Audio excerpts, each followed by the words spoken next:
वो मुझे रोक रहे हैं। मैंने कहा है कि मैं अकेला जाने को तैयार हूँ, पुलिस के साथ जाने को तैयार हूँ, मगर उन्होंने वो भी बात एक्सेप्ट नहीं की।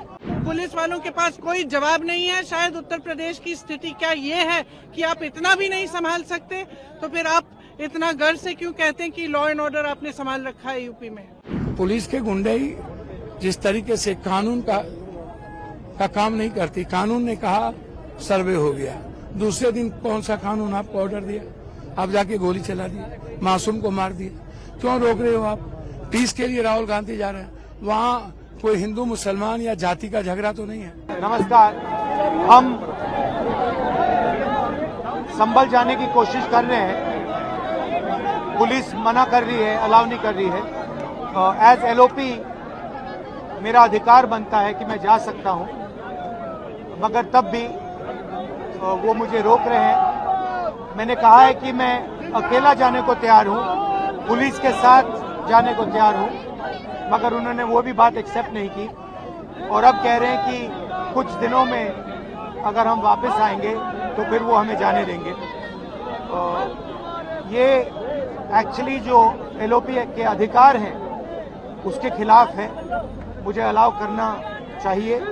कॉन्स्टिट्यूशन है ना,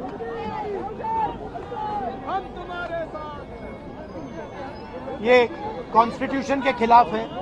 हम सिर्फ संभल जाना चाहते हैं, देखना चाहते हैं वहाँ क्या हुआ, लोगों से मिलना चाहते हैं, मगर हमारा जो कॉन्स्टिट्यूशनल अधिकार है, मेरा जो कॉन्स्टिट्यूशनल अधिकार है उसको मुझे दिया नहीं जा रहा है। तो यही है, नया हिंदुस्तान है, कॉन्स्टिट्यूशन को खत्म करने का हिंदुस्तान है, अंबेडकर जी के कॉन्स्टिट्यूशन को खत्म करने का हिंदुस्तान है, मगर हम लड़ते रहेंगे।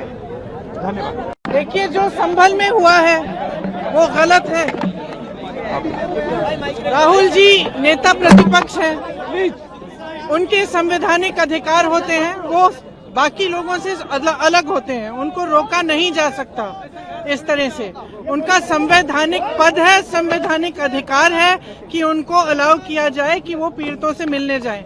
उन्होंने ये भी कहा कि मैं अकेला चले जाऊंगा, यूपी की पुलिस के साथ मैं अकेला चले जाऊंगा, मुझे अकेला ले जाइए। वो भी करने के लिए तैयार नहीं है। पुलिस वालों के पास कोई जवाब नहीं है। शायद उत्तर प्रदेश की स्थिति क्या ये है कि आप इतना भी नहीं संभाल सकते, तो फिर आप इतना गर्व से क्यों कहते हैं कि लॉ एंड ऑर्डर आपने संभाल रखा है यूपी में?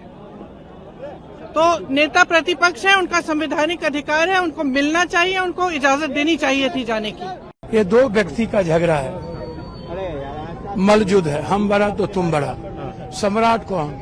सत्ता के खेल में, सहमात के खेल में शतरंज का सरदार कौन बनेगा? ये जोगी मोदी जी के झगड़े में इंसानियत क्यों पिसाए? देश की डेमोक्रेसी क्यों खत्म हो? संविधान क्यों खतरे में हो? आप हमें बताओ। और एक आवाज है जो पीस ढूंढ रहा है, एक आवाज है। आप कभी लाठी गोली नेल्सन मंडेला को रोक पाए, गांधी को रोक पाए? आप राहुल गांधी को रोक पाओगे? शरीर को रोक पाओगे? आवाज को रोक पाओगे? आप उठा के देखो महाराष्ट्र में जो आज तक सरकार नहीं बन रही है, कोई कंपटीटर अमित शाह जी का ना हो जाए, इसी का तो झगड़ा है। और उत्तर प्रदेश में झगड़ा है, जोगी बड़ा है, मोदी नहीं। अगला पीएम कौन होगा? जोगी होंगे कि अमित शाह होंगे? और उसमें पुलिस के गुंडे ही जिस तरीके से कानून का काम नहीं करती, कानून ने कहा सर्वे हो गया, दूसरे दिन कौन सा कानून आपको ऑर्डर दिया, आप जाके गोली चला दी, मासूम को मार दिया। क्यों रोक रहे हो आप?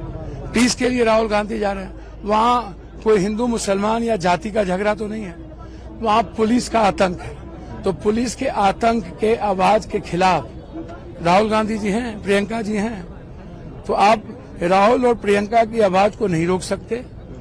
देश राहुल और प्रियंका के साथ है, देश इंसानियत को बचाने के लिए आवाज दे रही है, देश संविधान और डेमोक्रेसी को सेव करने के लिए आवाज दे रही है। जी, यहाँ तक आप बैरिकेड तक भी गए, उसके बाद वापस आए, इन्होंने जाने नहीं दिया है। देखिए, आप इससे क्या उम्मीद करोगे?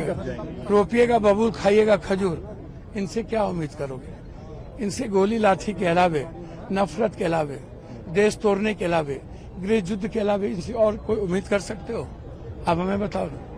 इनसे आप कुछ भी उम्मीद नहीं कर सकते, आप बेफिक्र।